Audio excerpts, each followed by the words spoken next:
राम आएंगे तो अंगना सजाऊंगी, दीप जला के दिवाली मैं मनाऊंगी। मेरी झोपड़ी के भाग आज खुल जाएंगे, राम आएंगे। साथियों, ये भजन आपको हर भारतीय के मुख पे सुनाई देगा। राम आएंगे तो अंगना सजाएंगे। सिर्फ अंगना ही नहीं सजाना है, हमें बहुत कुछ करना है। राम को अपने घर बुलाना है, तो उनके स्वागत में आपने क्या क्या तैयारी की हुई है। अगर तैयारी नहीं की है तो इस वीडियो को देख लीजिए, आपको थोड़ी हेल्प मिल जाएगी। राम के स्वागत में हमको क्या क्या करना है 22 जनवरी 2024 को, और क्या क्या चीज़ें हमको करना बहुत ज़रूरी है, क्योंकि छुट्टी का दिन नहीं है। उस दिन वर्किंग डे है, तो टाइम भी नहीं होगा। तो इसलिए हमको इन सब चीज़ों को ध्यान में रखकर कुछ चीज़ें हमको करना ज़रूरी है। तो वही सब मैं आपको बता रही हूँ कि आप क्या क्या कर सकते हैं और किस तरीके से इस दिन को यादगार पल बनाते हुए मना सकते हैं। तो वीडियो में बने रहिएगा मेरे साथ। और साथ में मैं ये भी बताने वाली हूँ कि जो पीले चावल हमको अयोध्या जी से आए हुए हैं, उन चावलों का हमें क्या करना है, और अगर आपको वो चावल नहीं मिले हैं तो वो चावल आपको कहाँ से प्राप्त होंगे। तो पूरी जानकारी मैं आपको इस वीडियो में देने वाली हूँ, तो बने रहिएगा मेरे साथ में। तो सबसे पहले मैं आपको बता दे रही हूँ कि मैंने चौकी लगाई हुई है, आप देख पा रहे होंगे। तो चौकी पे आप मतलब यथासंभव वैसे जो तैयारी हो पाई है वो आपको बता दे रही हूँ। आप बहुत अच्छे से, जितना अच्छे से आप तैयारी कर सकें, डेकोरेशन कर सकें, सजा सकें, चौकी को आप सजाइएगा। लाल पीला कपड़ा बिछाइएगा। अगर वो ना हो तो ब्लाउज़ पीस कोई भी ले लीजिएगा घर में जो हो, और लेकिन काला नीला मत लीजिएगा। ऐसे ही कुछ बिछाकर यथासंभव जितना अच्छा सजा सकें आप सजा के आप इनके ऊपर राम जी को बिठाइएगा। ये काम आपको सुबह सुबह स्नान करने के बाद सूर्य को जल दे दीजिएगा। उसके बाद में ये चौकी लगा के इस तरीके से आपको पूजन करनी है, ठीक है ना। तो राम जी को जब आप स्थापित करेंगे तो साथ में आप हनुमान जी को भी ज़रूर बिठाइएगा। अगर आपके पास प्रतिमा नहीं हो तो फ़ोटो से भी आप कर सकते हैं, और राम जी की प्रतिमा नहीं है तो आप विष्णु भगवान की भी रख सकते हैं, फ़ोटो लगा सकते हैं, ठीक है ना। और उनका ही स्वरूप है। और हनुमान जी को तो आपको बिठाना ही है, क्योंकि दुनिया चले ना श्री राम के बिना, और राम जी चले ना हनुमान के बिना। मैंने साथ में जो वहाँ से अयोध्या जी से मंदिर का जो फोटो आया हुआ है वो भी रख दिया है, ताकि फीलिंग आ जाए कि हम ये अयोध्या में ही कर रहे हैं, राम जी को भी लगे। और साथ में गणेश जी का पूजन ज़रूर होगा आज, क्योंकि गणेश जी के बिना भी पूजन होती नहीं है। तो इसलिए राम जी के राइट साइड में, मतलब सीधी तरफ, गणेश जी को बिठा दीजिएगा। और आपके पास हनुमान जी की प्रतिमा नहीं हो तो हनुमान चालीसा के ऊपर भी हनुमान जी बने हुए रहते हैं, तो आप उनको भी रख सकते हैं, ठीक है। वो भी मैंने आपको बता दिया, वो भी रख के दिखा दिया। अच्छा, पूजन शुरू करने से पहले आपको दीपक ज़रूर प्रज्वलित करना है। और दीपक लगाने से पहले भी एक चीज़ और बता दे रही हूँ, वो ज़रूर कर लीजिएगा आप। आपको अपने घर के मुख्य द्वार पर श्री राम जी के चरण बनाना है। चरण आप रोली से, आलता से या फिर हल्दी से बना सकते हैं। जैसे मैं बना रही हूँ आपको बिल्कुल वैसे ही बनाना है। और साथ में आपको एक छोटी सी ही सही रंगोली बना लीजिएगा। अगर आपको बड़ी बनाना आती है तो आप बड़ी बना लीजिएगा, वो तो और भी अच्छा रहेगा, ठीक है ना। आप चरण ऐसी जगह बनाएंगे जहाँ पर किसी के पैर ना पड़े, मतलब बच्चे वगैरह भी पैर इसके ऊपर ना रखें। अगर आपके घर में ऐसी जगह नहीं है, गेट पर या मुख्य द्वार पर इस तरह की जगह नहीं है, तो जिस तरह जहाँ आप पूजन कर रहे हैं, जहाँ आपने चौकी लगाई है, वहाँ पर भी ऐसे चरण बना सकते हैं। और जैसे मैंने आपको चौकी लगा के दिखाई, अगर आपके पास चौकी लगाने की जगह नहीं, क्योंकि वो चौकी पूरे दिन भर रखी रहेगी, तो आप अपने घर के मंदिर में भी वो पूजन कर सकते हैं। तो वहाँ पर आप किसी प्लेट में, मतलब मंदिर में रखने के लिए आप किसी प्लेट में इस तरह से चरण बना लीजिएगा और पूजा कर लीजिएगा। और इसके साथ में अपने घर के मुख्य द्वार पर आपको एक स्वास्तिक ज़रूर बनाना है, रोली से या सिंदूर से बना लीजिएगा, ठीक है ना। अगर आपको रंगोली बनाना नहीं भी आती है, या इतना समय नहीं है, सुबह के टाइम में ऑफिस जाना है, या बच्चों के साथ में बच्चों को तैयार करना, क्योंकि छुट्टी वाला दिन नहीं है, तो आप स्वास्तिक ज़रूर बना लीजिएगा। स्नान करने के बाद में जब आप चौकी लगाएंगे तो फिर आपको स्वास्तिक पहले बना लेना है, ठीक है ना। और ये जो अपनी रंगोली है, रंगोली बन जाए तो बहुत ही अच्छा रहेगा। और चरण बना लीजिएगा, ठीक। अब आप पूजन कैसे करेंगे, तो सबसे पहले आपको पूजन के लिए जो मैंने आपको तैयारी बताई उस तरह से आप तैयारी कर लीजिएगा। और सबसे पहले आपको दीपक जलाना है, तो हम पहले दीपक जला लेते हैं। और दीपक आप तिल के तेल का या फिर घी का बनाएंगे, और दोनों में से कुछ भी नहीं है आपके पास, जो आपके पास अवेलेबल हो उसी से आप जला लीजिएगा। और उसमें तिल के 2-4 दाने डाल लीजिएगा, ठीक है ना। मन में शंका मत लाइएगा, श्रद्धा से पूजा करिएगा। और उसके बाद में आपको गंगा जल छिड़कना है। गंगा जल ना हो तो आप पानी में तुलसी दल डाल के या तुलसी डाल के भी आप पूजन करिएगा। और जल आपको, गंगा जल जो है वो पूरे घर में भी छिड़कना है, नहीं हो तो फिर आप तुलसी वाला जल पूरे घर में छिड़क लीजिएगा। पूजन से पहले ही कर लीजिएगा ये काम। और सबसे पहले आपको अब पूजा किसकी करनी है, हमको दीपक की पूजा करनी है। उसके बाद में हम गणेश जी की पूजा करेंगे और फिर श्री राम जी की पूजा होगी, बाद में हनुमान जी की करेंगे और जो लक्ष्मण जी हमारे साथ में बैठे ही हुए हैं तो उनकी भी और सीता जी की भी पूजा श्री राम जी के साथ में हो जाएगी। ठीक है, अगर आपके पास ये सब पूजा करने के लिए जगह नहीं है, चौकी लगाने की जगह नहीं है, मैंने आपको बता दे रही हूँ, तो आप अपने घर के मंदिर में कर लीजिएगा। और दीपक जो आप जला रहे हैं इसे राम ज्योति बोलते हैं, तो राम ज्योति को आप जो जलाएंगे तो प्रयास कीजिएगा अगर आप घर में रहते हैं तो इसको इस तरह जलाइएगा कि सुबह से लेकर पूरा रात तक ये जलती रहे।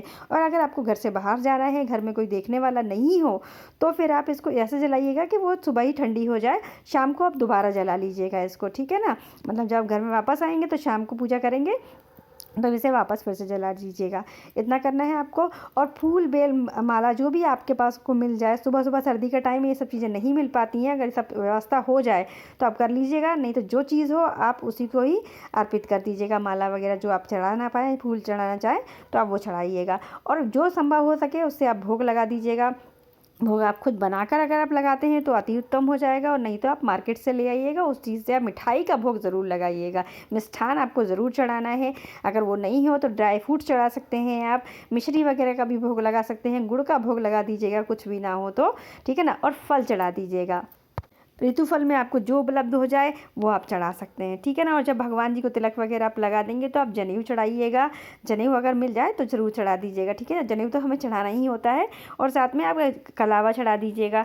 अगर आपके पास वस्त्र के रूप में यदि कुछ हो, धोती हो, गमछा हो, तो आप वो भी चढ़ाइएगा।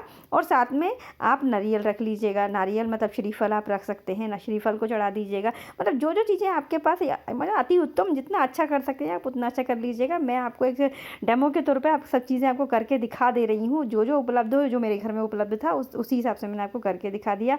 आप जितना अच्छा कर सकें उतनी अच्छी पूजन आप करेंगे। ठीक है, भोग भी आपको लगा के दिखा रही हूँ। भोग आप जब लगाएंगे तो तुलसी ज़रूर डालिएगा। पंचामृत का भोग लगा सकते हैं आप, बनाएंगे तो खीर भी बना करके आप इनको भोग लगा सकते हैं। ड्राई फ्रूट्स रख के मैंने आपको दिखाई दिए। ठीक है ना, श्रीफल आपको चढ़ा के दिखा दे रही हूँ, आप फल भी चढ़ा सकते हैं, ऋतुफल मैंने आपको बताए हैं। ये सारी चीज़ें आप अच्छे से करके श्रद्धापूर्वक करिएगा।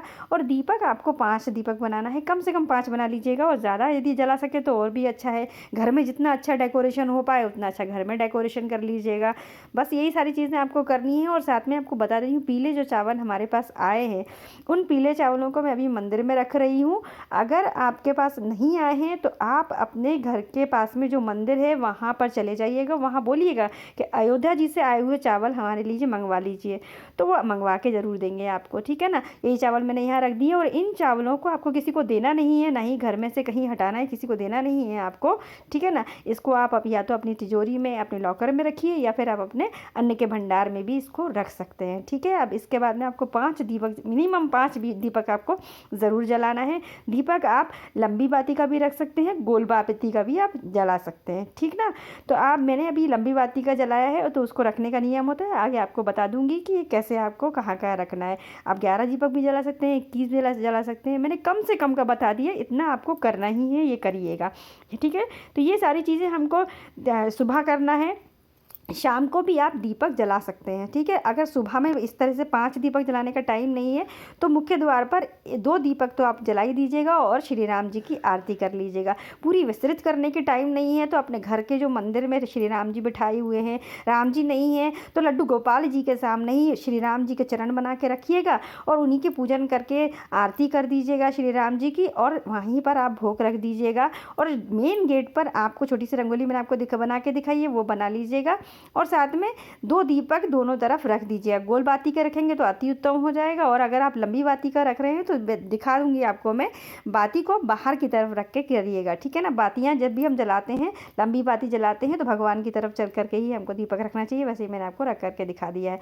तो यथावत जैसी संभव हो पाए वैसे आप कर लीजिएगा और आरती कर दीजिएगा। और दिन में आपसे हो सके तो सुंदरकांड कीजिएगा, आप घर में रहेंगे तो हनुमान चालीसा पढ़िएगा, और रामचरितमानस यदि आप कर सकते हैं तो सब लोग घर के मिलके सभी लोग कर लीजिएगा, एक एक चौपाई पढ़ लीजिएगा। यही सारी चीज़ें आपको अति उत्तम तरीके से करने हैं। और अगर आपको भजन वगैरह करने आते हैं, गाना बजाना आता है, तो महिलाओं को इकट्ठा करिएगा और भजन कर लीजिएगा।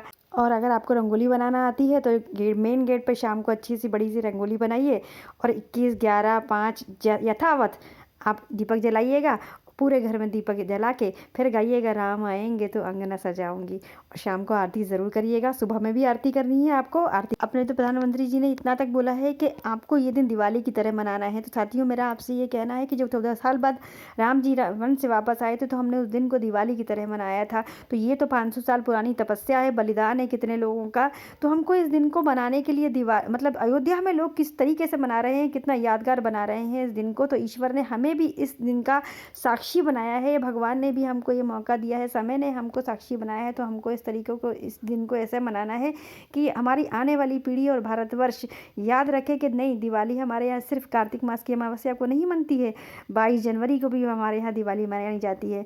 और सब पूजन जब हो जाएगी तो आपको आरती ज़रूर गानी है।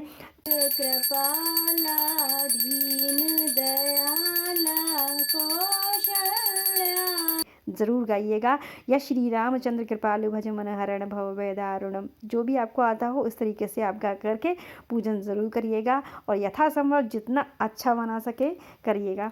तो आशा करती हूँ आपको वीडियो अच्छा लगा होगा। वीडियो में दी गई जानकारी आपको लाभदायक लगे तो प्लीज़ वीडियो को लाइक ज़रूर कर लीजिएगा। और ऐसे ही नई नई वीडियोस के लिए, पूजा पाठ से संबंधित जानकारियों के लिए, हम अपने रीति रिवाज कैसे मनाते हैं, उन सब चीज़ों के लिए मेरे चैनल को सब्सक्राइब कर लीजिएगा। मिलते हैं फिर किसी अच्छी सी वीडियो के साथ। तब तक के लिए अपना और अपनों का ख्याल रखिए। जय श्री राम।